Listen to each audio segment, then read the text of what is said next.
Okay, तो अब हम बात करेंगे पोस्ट प्रूनिंग की। ठीक है, प्रूनिंग क्या होती है? बेसिकली डिसीजन ट्रीज के अगर मैं कॉन्टेक्स्ट में बात करूं, तो डिसीजन ट्री जैसे आपको पता है कि वो बिल्कुल ओवरफिटिंग पे बहुत ज्यादा सेंसिटिव है, यानी बहुत जल्दी वो ओवरफिट हो जाता है। ठीक है, उसमें ओवरफिटिंग ज्यादा होती है। ठीक है, तो अब हमें ओवरफिटिंग से बचने के लिए ये टेक्निक्स को हम यूज करते हैं। एक तरीके की होती है प्री प्रूनिंग और एक होती है पोस्ट प्रूनिंग। ठीक है, प्री प्रूनिंग में क्या होता है कि प्री प्रूनिंग में हम क्या करते हैं कि हम अर्ली स्टॉपिंग लगा देते हैं, यानी ये कि ट्री जो है वो इतनी ग्रो ना हो कि वो ओवरफिट होने लगे। सिंपल आसान आसान जबान में, कौमी जबान में, कि भाई प्री प्रूनिंग ये होती है कि हम ट्री को इतना ग्रो ही ना करें कि वो ओवरफिट हो। सही।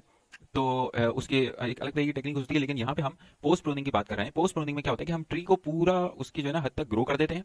उसके बाद फिर हम ये देखते हैं कि भाई उसमें से जो भी एरर्स आ रहे हैं, जहाँ पे एरर्स आ रहे हैं उसको फिर हम उसको रिमूव कर देते हैं उसके थ्रू ब्रांचेस को। ठीक है। अच्छा, यहाँ पे हमारे पास पोस्ट प्रूनिंग की एग्जांपल है। ठीक है, अच्छा अब इसमें क्या होगा कि आपको यहाँ पे इस तरीके का एक ट्री जो है वो गिवन होगा। इस ट्री में आपको ये सारे नोड्स गिवन है और इन नोड्स के साथ इनके इंस्टेंसेस जो है वो गिवन है। ठीक है, सही है। अच्छा, और यहाँ पे आपको साइड पे एक टेबल नजर आ रहा होगा। ये टेबल जो है वो इसमें हर जो भी नोड है उसके आगे इसका एस्टिमेटेड एरर रेट जो है वो निकला हुआ है। ठीक है, ये एरर रेट आपको गिवन है और यहाँ पे आपको हर नोड के साथ इंस्टेंसेस लिखे हुए नजर आ रहे हैं। 100, 60, ई के साथ 10 है, सी के साथ 30 है, इस तरीके से। सही। अच्छा, अब यहाँ पे आपने क्या करना है कि दो कंडीशंस को ध्यान में रखना है कि नोड जो भी आप सेलेक्ट करेंगे वो लीफ नोड नहीं होनी चाहिए, यानी वो लास्ट नोड नहीं होनी चाहिए। जैसे यहाँ पे आप देख सकते हो एल, एम, एच, आई, जे, के, ई, ये सारे क्या हैं? लीफ नोड्स हैं, यानी इनके कोई चाइल्ड नोड्स नहीं है, तो वो लीफ नोड्स हैं। सही। पहली बात तो ये कि जो भी हम नोड सेलेक्ट करेंगे जहां से हमें ट्री को रिमूव करना है या ब्रांचेस को रिमूव करना है, वो लीफ नोड नहीं होना चाहिए। ठीक है। दूसरी बात ये कि उसकी जो डेप्थ है वो शुड बी 1 होनी चाहिए, यानी ये कि उसकी जो चाइल्ड है, चाइल्ड की जो ब्रांचेस है वो सिर्फ 1 होनी चाहिए। कैसे? मतलब जैसे कि यहाँ पे आप देख सकते हो ये जो जी है, जी नोड है, अब इसके सिर्फ ये दो चाइल्ड्स हैं और ये दो चाइल्ड्स क्या हैं? लीव्स हैं। ठीक है, यानी इसकी डेप्थ क्या है? 1 है, यानी इसके सिर्फ ये दो चाइल्ड्स हैं और इन ये जो लीफ नोड्स हैं इनका कोई भी चाइल्ड आगे नहीं है। ठीक है, तो ये क्या कहलाएगा? ये कहलाएगा कि ऐसा नोड कहलाएगा जिसकी डेप्थ क्या है? 1 है। ठीक हो गया। यहाँ पे आप देख सकते हो डी, डी के भी क्या है? ये दोनों लीफ नोड्स आ रहे हैं, इनके नीचे तो कोई और नोड्स नहीं है ना, तो बस ये क्या हो गया आपका?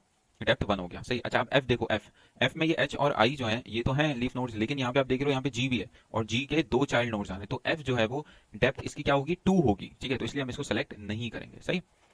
आई होप कि आपको ये दो कंडीशन समझ में आ गई कि आपको नोड कैसे सेलेक्ट करना है। पहली बात तो ये कि वो लीफ नोड नहीं होना चाहिए, दूसरी बात उसकी डेप्थ 1 होनी चाहिए। सही है, 1 से ज्यादा नहीं होनी चाहिए। ठीक है। अच्छा, अब मैं क्या करता हूँ, मैं यहाँ से जी नोड सेलेक्ट करता हूँ। ठीक है, अब जी नोड आपने सेलेक्ट की, इसका आपके पास यहाँ पे एस्टिमेटेड एरर रेट लिखा हुआ है 0.12। सही है, यहाँ पे आपने एस्टिमेटेड एरर रेट निकाल दिया। सही। अच्छा, बेसिकली ये आपका स्टैटिक एरर भी इसमें कहलाता है। अब आपको क्या निकालना है? Backed up error. ठीक है, बैकडअप एरर आप कैसे निकालोगे? ये एक इसका जनरल फॉर्मूला है बैकडअप एरर का। ठीक है, ये आप देख सकते हो, ये एक जनरल फॉर्मूला है कि जो भी आप इसके नोड्स हैं, जैसे लीफ नोड्स हैं, ये जी है, इसके ये जे है और के है। ठीक है, तो अगर मैं जे के रिस्पेक्ट से निकाल रहा हूँ तो पहले सबसे पहले मैं इसका इंस्टेंस ऑफ जे लिखूंगा, यानी 8 लिखूंगा। डिवाइड करूंगा मैं इंस्टेंस ऑफ जी से, यानी 20 से, जो जे का इंस्टेंस है उसको डिवाइड करूंगा 20 से, मल्टीप्लाई करूंगा estimated error of J. Estimated error of J आपके पास कितना है? 0.2।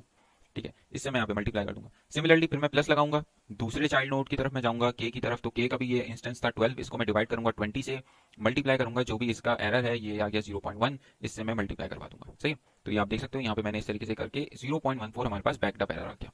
अब आपने क्या देखना है? आपने देखना है कि भाई अगर आपका बैकडअप एरर आपके एस्टिमेटेड या स्टैटिक एरर से ज्यादा है, एस्टिमेटेड एरर बोलो स्टैटिक एरर बोलो, ठीक है सेम बात है। तो अगर ये जो बैकडअप एरर आपने कैलकुलेट किया, ये अगर आपके जो इसके जो पेरेंट नोड है जो आपने नोड सेलेक्ट की थी उसके एस्टिमेटेड एरर से ज्यादा है, तो आप क्या कर दोगे? इसके जो दोनों ब्रांचेस हैं, जो जे और के हैं, इन दोनों को आप खत्म कर दोगे। ठीक है, तो यहाँ पे हमने यही काम किया। यहाँ पे हमने क्या किया कि भाई जी का जो एस्टिमेटेड एरर है वो कम था, बैकडअप एरर ज्यादा आ रहा था, तो हमने उन दोनों को हटा दिया। अब आप देख सकते हो अब हमारे पास जो ट्री बनी है वो कुछ ऐसी बनी है जिसमें हमारे पास जी के अब चाइल्ड नोड्स बाकी नहीं रहे।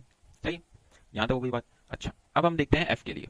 अब एफ, अब जाहिर है हम एफ को सेलेक्ट कर सकते हैं, क्यों? क्योंकि अब देखो एफ की डेप्थ कितनी हो गई? 1 हो गई। अब हम एफ को सेलेक्ट करते हैं। एफ के लिए हमने कैलकुलेट किया। अब देखो यहाँ पे हमारे पास 3 चाइल्ड नोड्स आ गए, एक एक करके करेंगे इसको। ठीक है, स्टैटिक एरर इसका कितना है? 0.129।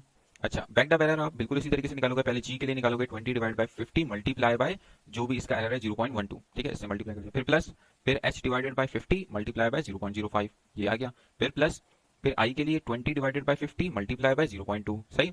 इस तरीके से आपने बैकडअप एरर ये निकाल दिया 0.138। अब आप देखो ये जो बैकडअप एरर है ये किससे बड़ा आ रहा है? 0.125 से बड़ा आ रहा है। तो हम क्या करेंगे? अगेन फिर इन तीनों को हम यहाँ से जो है वो हटा देंगे। ठीक है, तो अब यहाँ पे हमारे पास क्या क्या बच गया? ये एफ बच गया सिर्फ। ठीक है, अच्छा, अब आप देख सकते हो कि यहाँ पे बी भी है और डी भी है। ठीक है, ये दोनों नोड्स हैं जो कि आप इसको सेलेक्ट कर सकते हो, क्योंकि अब इनकी डेप्थ क्या है? 1 है। अच्छा, इसको आप खुद से करके देखो। मैंने यहाँ पे जो किया था, तो मुझे यहाँ पे बी का भी जो है वो, जब मैंने इनका बैकडअप एरर निकाला और जो इसका जो स्टैटिक एरर था, तो इसका हो ये रहा था कि इसका जो बैकडअप एरर है वो छोटा आ रहा था किससे, इसके स्टैटिक एरर से, ठीक है। स्टैटिक एरर से इसका जो है वो छोटा आ रहा था ये बैकडअप एरर, तो इसलिए मैंने फिर इसको हम छोड़ देंगे। सिमिलरली डी के लिए भी जो है वो आपका जो बैकडअप एरर था वो आपके पास क्या आ रहा था कि छोटा आ रहा था आपके स्टैटिक एरर से। ये आप खुद से भी कैलकुलेट करके देख सकते हो, ठीक है। तो इसलिए फिर मैंने इसको इसको ऐसे ही जो है वो छोड़ दिया, सही है। तो अब जब आपके पास ये दोनों और कोई आपके पास एक आप नोड सेलेक्ट नहीं कर सकते क्योंकि इसकी डेप्थ जो है वो 2 है, तो इस वजह से, सही है। तो अब बाकी फिर और कोई आपके पास ऐसी नोड नहीं है जिसको आप सेलेक्ट करके सॉल्व करो, तो बस आप यहीं पर ही इस ट्री को जो है वो छोड़ दोगे और फिर यही आपका जो है वो आंसर कहलाएगा, सही है। तो ये खैर बहुत ईजी सा है और आप इसको खुद से भी जो है वो एक बार ट्राई करके जो है वो देख सकते हो। आई होप आपको समझ में आ गया हो।